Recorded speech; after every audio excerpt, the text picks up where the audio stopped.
Hi, I wanted to introduce you to Sophie. Hi. Sophie's going to look at this work of art and without preparing for it, which she's a little nervous about, just go for it. What she's going to do is analyze the work of art. She's going to describe it.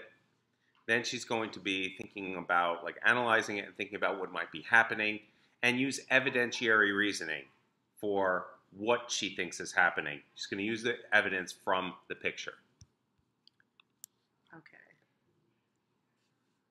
Well, so there's a man holding the reins of a horse, holding a sword in his other hand, and there's a body lying underneath the horse and by his feet.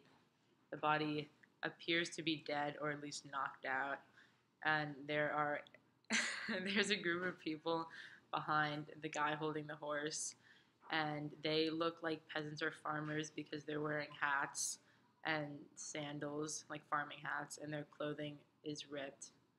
As you can see, the bare leg of one of the guys, and they're holding not pitchforks, but like long weapon-looking things, and they're on a dirt path surrounded by greenery, so probably in nature somewhere. Um, and because the guy lying on the ground is wearing riding boots when the rest of them are wearing sandals, and he has like an actual sword when the rest of them have smaller curved swords and like wooden stick swords, and he's also wearing gloves and a hat. I will assume that he was the person riding the horse, and the rest of the people seem like some sort of group walking along the path. Maybe since they are killing this person who's on the horse, maybe they're stealing from him. Maybe they're rebels of some sort, and they need the horse for like to get around. Or maybe the person who they knocked off the horse and who they're taking the horse from was somebody important that they wanted to kill. I think this is really good. This is a great example. You did really well of telling a narrative. Okay, it doesn't necessarily help you get into the formal language, how we talk about the techniques and materials of art making, and how you can use that to inform your work. I feel like this piece might do that better. Sophie hasn't seen this either, and we're going to let her kind of do the description, but talk about the sort of materiality of the piece a little bit. Okay, well, this one is much more abstract. There is a black figure in it holding an arrow, and there are lines around him, black lines on a white background, and there's also like gray, bigger splotches of stuff, and you can see the brush strokes in the piece. And then on the top, there's like a line of, not a line, like a big portion of black along the top with more gray, and then one yellow line coming out of the gray clouds, maybe.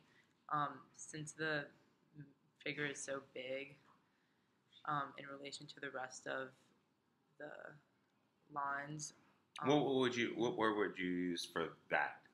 Talk about the what of the figure in terms of the size of the figure. The Another proportion word. of the figure Portion or is scale scale is much larger than the scale of the other lines, which look like they could be abstracted versions of buildings, since the gray on top kind of looks like a sky. So one of the things that I am very interested in having you do, and Sophie, you did a good job here, but also thinking about what kind of mark making. In this case, the artist is Basquiat, right? And what kind of mark making is Basquiat doing, right? There's difference. You talked about a little bit of the gesture of the brushstroke, right? In some cases, there's the gesture of the brushstroke, but then there's also the scratching and the smaller mark making, right? Comparing those things. What happens when the artist is putting their physical hand and kind of mark making in there, and it's not as much mediated by the brush? Do you get more intimacy? Does it connect us to it? These are questions that you might think about, how the materiality can affect how we read this. Is this raw? Does it get a sense of like immediacy, right?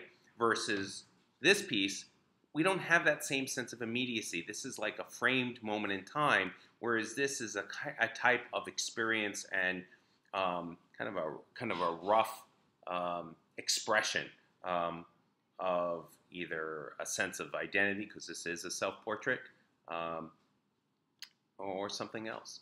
I want you just getting comfortable thinking about the materiality, the gestures, the possibilities that exist. Like, why is this hand covering this space, right?